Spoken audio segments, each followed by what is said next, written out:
मैं हूं आबिद हुसैन शेख, आपका खैर मकदम है 4 टीवी न्यूज कर्नाटक एक्सप्रेस में। पुलिस की दादागिरी, युवती को थप्पड़ मारा पीएसआई ने। पिछले दिनों विधानसभा में गृह मंत्री बसवराज बोम्माई ने साफ कर दिया था कि रास्ते पर जाते वाहन सवारों को बिना किसी तकलीफ के पुलिस वाहनों की जांच करेगी और जनता के साथ अच्छा व्यवहार किया जाएगा, लेकिन इनके आदेश का पालन न करते हुए मंडिया शहर के बेसरहल्ली रामण्णा सर्कल के पास पीएसआई सविता गौड़ा ने सिर्फ एक हेलमेट न पहनने पर स्कूटी पर जा रही युवती को जबरदस्ती रोककर उस पर थप्पड़ मार के साथ में रहे पुलिस सिब्बंदी भी उसके साथ खींचातानी करके जबरदस्ती से उस युवती का स्कूटर उठा ले गए। क्या इन्हें कोई पूछने वाला नहीं, या राज्य के गृह मंत्री बसवराज बोम्माई इस पर कोई कार्रवाई भी करेंगे?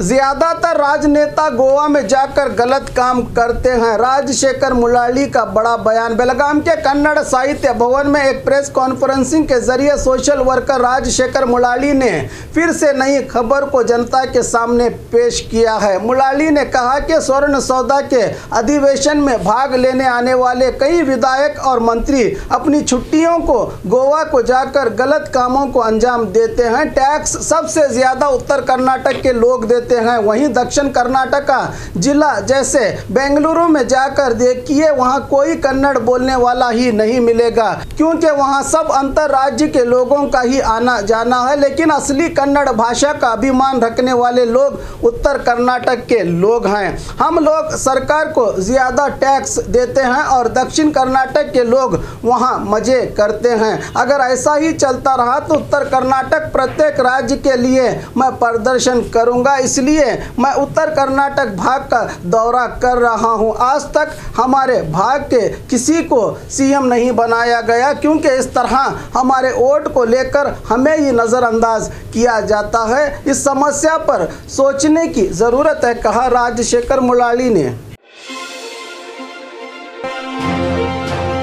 कर्ज के लेन देन पर विधानसभा में नया बिल पारित। विधानसभा में सहकार मंत्री एसटी सोमशेखर ने जनता के हित में एक बिल को पास किया है, जो कि कानून के दायरे में रहकर प्राइवेट सोसाइटी और अल्पसंख्यक सोसाइटी में अपने दिए गए कर्ज को वसूल कर सकते हैं, लेकिन कर्जदारों को डराना, धमकाना, टॉर्चर नहीं कर सकते। अगर कर्जदारों पर सोसाइटी द्वारा फिर भी इस तरह की हरकत की गई तो उन पर कानूनी कार्रवाई करने की बात इस बिल में कही गई है। इन पर 6 महीने की सजा और 5,000 का जुर्माने को अब बढ़ाकर 1 साल की सजा और 50,000 जुर्माने की मंजूरी इस बिल में दी गई है। अब देखना है कि इन नियमों का अब कौन कौन पालन करता है।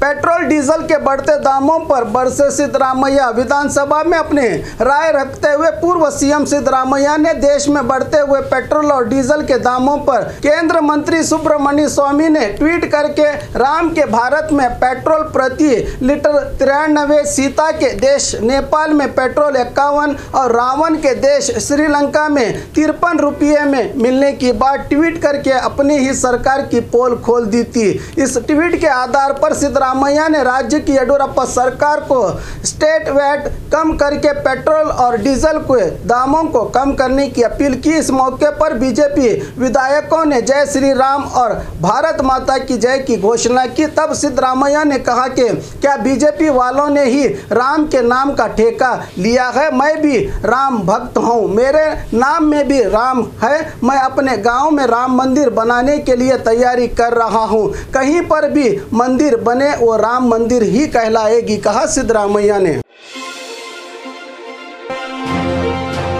सीडी मामले पर केंद्र होम मिनिस्टर कार्रवाई करेंगे, सीएम येडियुरप्पा। बेंगलुरु में मीडिया से बात करते हुए राज्य के मुख्यमंत्री बीएस येडियुरप्पा ने कहा कि कल मुझे रमेश जारकिहोली ने सीडी मामले पर जांच करने का निवेदन किया है। इनके निवेदन को मैंने केंद्र के गृह मंत्री को रवाना किया है। बहुत जल्द सीडी मामले पर केंद्र द्वारा कार्रवाई शुरू हो जाएगी। साथ ही 6 मंत्री कोर्ट जाने के सवाल पर बिना जवाब दिए ही येडियुरप्पा चले गए।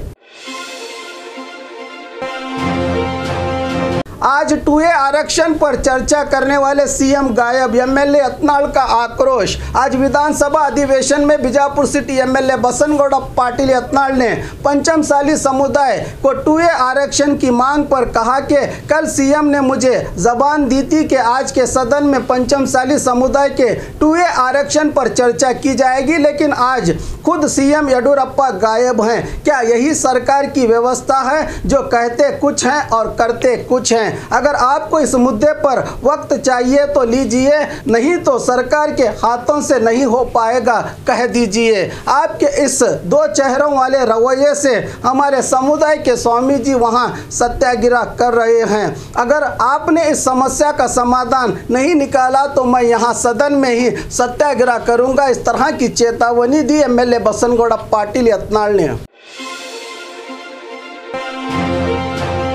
पीएफ ईएसआई को ना देने से सिब्बंदियों का विरोध प्रदर्शन। कारवार के मेडिकल रिसर्च साइंस यूनिवर्सिटी में कुल 150 कॉन्ट्रैक्ट बेसिस पर सिब्बंदी कई सालों से काम कर रहे हैं। इन वर्कर्स को ड्यूटी ज्वाइन करते समय मधुरा एजेंसी नामी मैन पावर कंपनी ने एक वर्कर्स को पीएफ और ईएसआई देने की बात करके ड्यूटी ज्वाइन कराई थी। अब पूछने पर सही तरह से इनका वेतन भी नहीं मिल पा रहा है और पीएफ ईएसआई भी नहीं मिलने की बात इस एजेंसी की तरफ से कही जा रही है। इससे परेशान हुए वर्कर्स ने इस एजेंसी को हटा करके नई एजेंसी की मांग करते हुए जिला अधिकारी दफ्तर के पास एक हफ्ते से प्रदर्शन कर रहे हैं। इन्हें कोई अधिकारी या विधायक अब तक पूछने भी नहीं आया। इससे आक्रोशित हुए वर्कर्स ने अपने आंखों पर काली पट्टी बांधकर एजेंसी के मालिक का पुतला जलाकर अपना आक्रोश व्यक्त कर रहे हैं।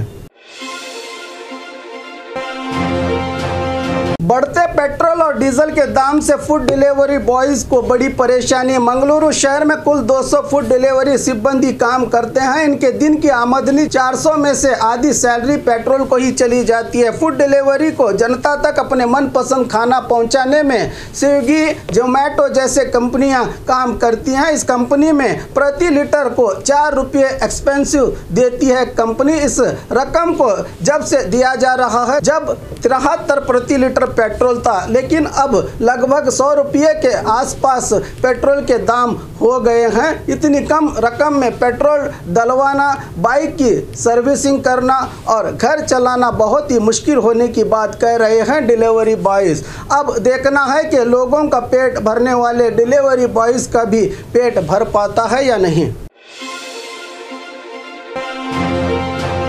पेट्रोल डीजल के बढ़ते दामों पर जेडीएस का विरोध प्रदर्शन। दिन ब दिन पेट्रोल और डीजल के दामों को लेकर तुमकुरू ग्रामीण जेडीएस विधायक गौरी शंकर के नेतृत्व में 100 से अधिक जेडीएस कार्यकर्ता सड़कों पर उतरकर तुमकुरू कुनिगल रास्ता जाम करके अपना विरोध प्रदर्शन किया। जेडीएस के नेता और कार्यकर्ताओं ने इस मौके पर जेडीएस विधायक गौरी शंकर ने कहा कि देश की जनता को मोदी सरकार पर बहुत भरोसा था, अब वो भरोसा टूट चुका है। इस बार बीजेपी कहीं पर भी अपना कमल नहीं खिला पाएगी, कहा गौरी शंकर ने।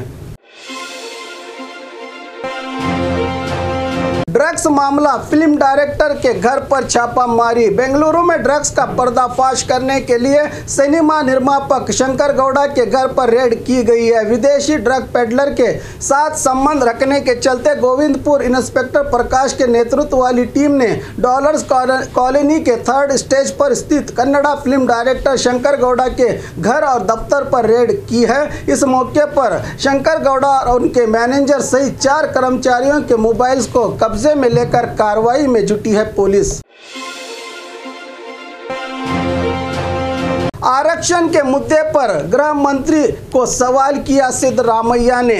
विधानसभा में सवाल जवाब के बीच विपक्षी नेता सिद्धरामैया ने इस सभा में सीएम न होने से गृह मंत्री को सवाल के कटघरे में खड़ा करते हुए पूछा कि पिछले कई दिन से 2A कुर्ब 3A SC ST पिछले कई दिन से 2A कुर्ब 3A SC/ST उनके जनसंख्या के आधार पर आरक्षण की मांग कर रहे हैं। सीएम ने इन मुद्दों पर अपनी सफाई देते हुए हमें इसका अधिकार नहीं है कहकर पल्ला झाड़ लिया है। इस पर पूछा कि क्या आपने इन मुद्दों के लिए मंत्री श्री रामुलू के नेतृत्व में समिति का गठन किया है? उसकी सिफारिश केंद्र को करनी होती है। बैकवर्ड क्लास कमीशन को बनाया है। क्या आपको पता है कि हाई पावर कमेटी क्या होती है? इस तरह सवालों की बारिश की सिद्धरामैया ने इन सवालों को सुनकर जवाब में बसवराज बोम्मई ने चुप्पी साध ली।